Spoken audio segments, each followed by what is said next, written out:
Tidak masalah apakah itu guru Shen Xiu atau siswa Shen Yue, keduanya sudah murka hingga mereka hampir muntah darah. Ye Ziyun sendiri tidak tahu harus berbuat apa tetapi kalau tanggapannya tentang Nili, Ye Ziyun sama sekali tidak pernah mengira bahwa Nili sangat nekat untuk benar-benar menyinggung klan suci, walau mereka adalah salah satu dari 3 klan besar di kota Glory. Baru-baru ini, sepak terjang Nili telah membuat Ye Ziyun selalu ingin tahu keberadaannya. Rasa penasaran muncul di hati Ye Ziyun, orang seperti apa sebenarnya Nili ini. Adapun Xiao Ning, setelah mendengar bagaimana Nili menggunakan kata-katanya yang tajam untuk menyerang titik lemah klan suci, dia tidak bisa berbuat apapun tetapi perasaannya puas. Klannya selalu ingin menikahkan Xiao Ning dengan klan suci, tetapi di dalam hatinya ia berontak. Sejak awal kesannya terhadap klan suci belum bagus.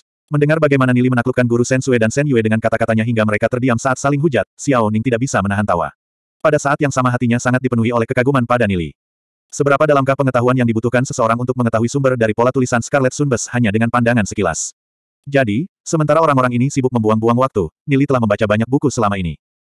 Pada saat ini di luar ruang kelas, Profesor Lu Ye buru-buru berlari menuju tetua berjubah abu-abu dan wakil kepala sekolah untuk menyerahkan kitab api petir ilahi kepada tetua berjubah abu-abu. Wakil kepala sekolah Ye Seng berulang kali mengarahkan perhatiannya pada ekspresi sesepuh berjubah abu-abu. Tetua berjubah abu-abu membalik buku api petir ilahi ke halaman 30, diagram ke-6. Melihat pola prasasti petir api di buku itu, kemudian membandingkannya dengan pola prasasti Scarlet Sunburst, wajahnya menjadi cemberut dan tidak mengatakan apa-apa. Wakil kepala sekolah Ye Seng tidak berani menanggapinya. Berarti ini benar-benar sudah jadi skandal bagi klan suci. Hal ini tentu melibatkan para petinggi tingkat atas di kota Glory, oleh karena itu ia tidak berani mengatakan apa-apa. Tetua berjubah abu-abu mencoba memahami kitab api petir ilahi. Kata-kata di dalamnya sangat kompleks, bahkan dia hanya paham sebagian kecil dari kata-kata itu. Nili benar-benar memiliki pengetahuan yang mendalam, membuatnya heran. Dia diam beberapa saat sebelum berkata, siswa ini, bagaimana bakat kultivasi Nili? Wakil kepala sekolah Ye Seng malah balik memandang Profesor Lu Ye. Mengenai siswa tanpa nama seperti Nili, wakil kepala sekolah tidak tahu banyak tentang siswa tersebut. Profesor Lu Ye buru-buru menjawab, yang saya tahu bahwa dia hanya memiliki ranah jiwa berwarna merah. Tetua berjubah abu-abu hanya mengangguk, kasihan sekali, anak ini berpendidikan sangat baik. Sayang sekali bahwa bakat kultivasinya hanya sebanyak ini. Kalau tidak tentu masa depannya akan sangat menjanjikan. Ye Seng, atur olehmu agar dia mendapat posisi sebagai petugas di perpustakaan. Siap. Ye Seng buru-buru menganggukkan kepalanya, dia paham betul bagaimana besarnya apresiasi tetua berjubah abu-abu pada seseorang individu yang berbakat. Meskipun bakat kultivasi Nili buruk, tapi dia berpengetahuan dan bahkan bisa membaca kitab api petir ilahi. Dengan menjadi petugas di perpustakaan, tetua itu berharap Nili juga bisa meneliti dan mempelajari lebih banyak buku. Setiap orang di kota Glory memiliki prioritas pada pelatihan kultivasi mereka. Sangat sedikit yang akan meneliti dan mempelajari buku-buku kuno semacam ini. Pengaturan tetua berjubah abu-abu ini adalah juga untuk melindungi Nili. Lagi pula, tugas dari pegawai di perpustakaan masih berada di lingkungan sekolah, dengan cara ini klan suci tidak akan bisa menekan Nili. Tapi, akankah Nili takut pada penindasan dari klan suci? Jika itu terjadi dalam kehidupan masa lalu, Nili pasti akan menekukkan ekornya di antara kedua kakinya, takut klan suci menjadi ekstrim. Tapi dalam kehidupan di masa ini Nili pasti tidak akan melakukan itu. Rasa kebencian ini, Nili pasti telah mengantisipasi semuanya dan dia harus membuat klan suci membayar semuanya. Guru Shen Xiu memandang Nili dengan permusuhan. Kebenciannya pada Nili telah mencapai batas, dengan dingin ia berkata, masalah hari ini, aku akan mengingatnya. Guru Shen Xiu adalah seorang yang pendendam, dan, sebagai guru Nili, dia secara alami memiliki banyak cara untuk menyebabkan masalah bagi Nili. Hehehe, Nili mencibir tanpa henti. Sebagai seorang guru, Shen Xiu benar-benar mengancam seorang siswa di kelasnya, sangat tidak tahu malu. Sekarang Nili bahkan berniat jika klan suci tidak terlihat mengganggunya, maka dia yang akan mengambil inisiatif untuk menyusahkan klan suci. Ini masih ronde pertama, Nili masih memiliki banyak taktik untuk digunakan. Namun, dia tidak ingin menggunakan tangannya karena kekuatannya saat ini masih belum cukup.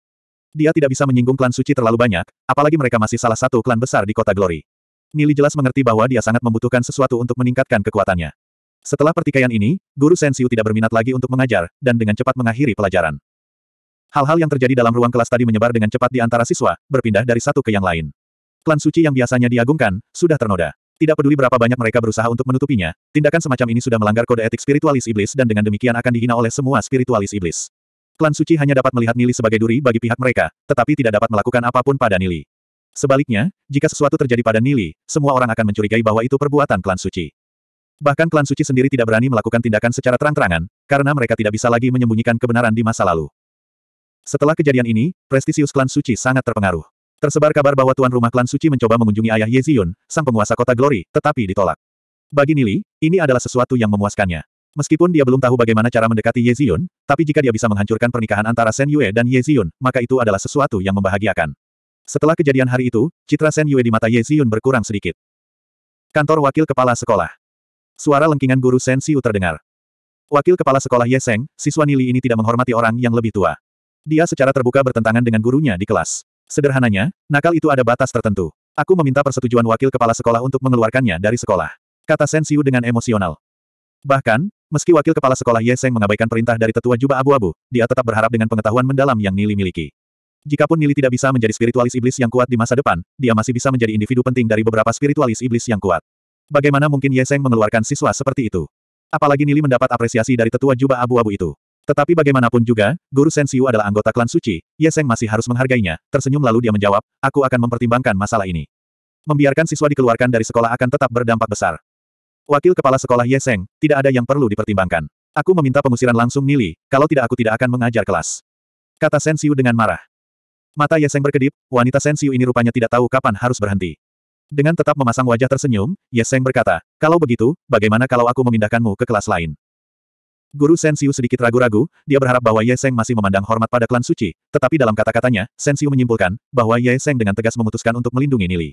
Jika dirinya yang dipindahkan untuk mengajar ke kelas lain, dia memang tidak akan punya masalah lagi dengan Nili. Sensiu mengutuk Ye Seng dalam hatinya, dan menelan perasaan ini dan berkata, tidak perlu kalau begitu. Mari kita lupakan saja masalah hari ini. 2 bulan ke depan akan ada ujian tempur murid pemula. Jika Nili berada di peringkat 3 terakhir kelas tempur pemula, maka wakil kepala sekolah Ye Seng tidak ada pilihan lain untuk dikatakan, kan? Menurut aturan di sekolah anggrek suci ini, peringkat di 3 terakhir akan mengharuskan mereka dikeluarkan dari sekolah. Tidak masalah dengan itu. Ye Seng tertawa. Sensiu menggerutu, berbalik badan dan berjalan menuju pintu sambil ngomel tak jelas. Setelah Sensiu pergi, mata Ye Seng memancarkan sedikit aura kedinginan. Sensiu ini hanya mengandalkan statusnya sebagai anggota klan suci sudah terlalu sombong dan mendominasi. Ye Seng berpikir lagi, bahkan jika nanti hasil dari ujian Nili ternyata buruk pun, dengan bermodalkan pengetahuannya yang mendalam, Nili tidak akan berada di 3 terbawah. Bahkan jika seandainya dia berada di 3 terbawah dan dikeluarkan dari sekolah, tetua jubah abu-abu itu mungkin akan menjangkau untuk merekrut Nili. Pada saat ini, di lantai 3 gedung perpustakaan sekolah, banyak terdapat kamar kecil-kecil yang awalnya dibuat sebagai ruang baca siswa sekolah anggrek suci, tetapi salah satu dari kamar itu disulap menjadi base camp Nili dan kelompoknya karena Nili telah dikontrak oleh sekolah anggrek suci untuk menjadi pegawai perpustakaan. Menjadi seorang juru tulis tidak mengharuskan seseorang untuk melakukan apapun tapi tetap akan menerima 300 koin roh iblis setiap bulan. Mendapatkan posisi seperti ini, siapa yang akan menolak? Tindakan sekolah anggrek suci yang mempekerjakan Nili sangat aneh, tetapi begitu sedikit berpikir sejenak, Nili mengerti alasannya. Petinggi yang punya tingkat lebih tinggi di sekolah anggrek suci melakukan ini untuk melindungi Nili dari penindasan klan suci. Meskipun posisi pegawai perpustakaan tidak terkenal, tetapi statusnya tetaplah pegawai di sekolah anggrek suci.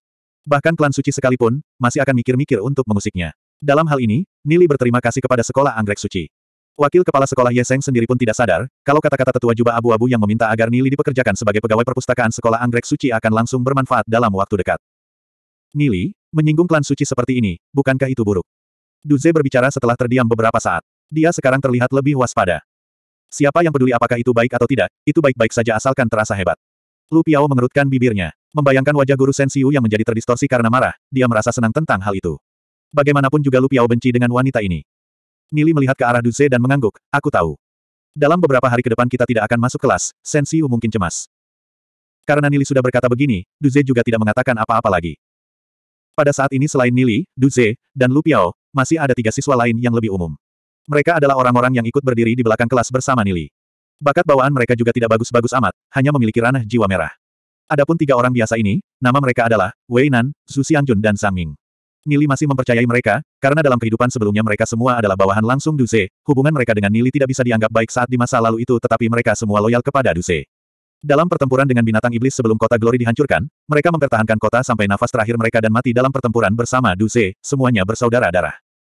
Dan dalam kehidupan saat ini, kelompok kecil mereka dipimpin oleh Nili. Aku baru saja menghabiskan lebih dari 6.000 koin roh iblis untuk membeli 6 kristal jiwa utama. Aku ingin menguji bakat kalian, kata Nili sambil melihat mereka. Uji bakat, bukankah kita sudah diuji kemampuannya ketika kita mendaftar ke sekolah? Duze bertanya dengan perasaan bingung. Nili tersenyum misterius lalu berkata, tes yang kulakukan berbeda dari yang itu. Semua orang di ruangan itu ragu. Sejak berdirinya kota Glory, mereka selalu menggunakan metode yang biasa. Kekuatan jiwa mereka telah ditentukan, apa yang ingin diuji Nili. 1 kristal jiwa utama berharga 1000 koin roh iblis dan Nili benar-benar membawa 6 sekaligus. Meskipun mereka memiliki beberapa keraguan mengenai kata-kata Nili, karena pengetahuan mendalam yang ditunjukkan Nili sebelumnya, mereka diyakinkan dengan kata-kata Nili tanpa diskusi. Umumnya, kristal jiwa yang belum pernah digunakan adalah yang paling sensitif. Jika digunakan untuk menguji jiwa seseorang, mereka akan sangat akurat. Tetapi begitu ada lebih dari 1 orang yang telah menggunakan kristal jiwa yang sama, kristal jiwa akan mengalami gangguan dan hampir tidak dapat menguji tipe ranah jiwa dan kekuatan jiwa seseorang, kata Nili sambil tertawa. Selain tipe dari ranah jiwa dan kekuatan jiwa, apa lagi yang bisa diuji? Lu Piao bertanya dengan rasa ingin tahu. Atribut dan bentuk ranah jiwa, jawab Nili sambil tersenyum. Duze, Lu Piao dan yang lainnya semua saling memandang, apa yang baru saja dikatakan Nili terdengar sangat mendalam.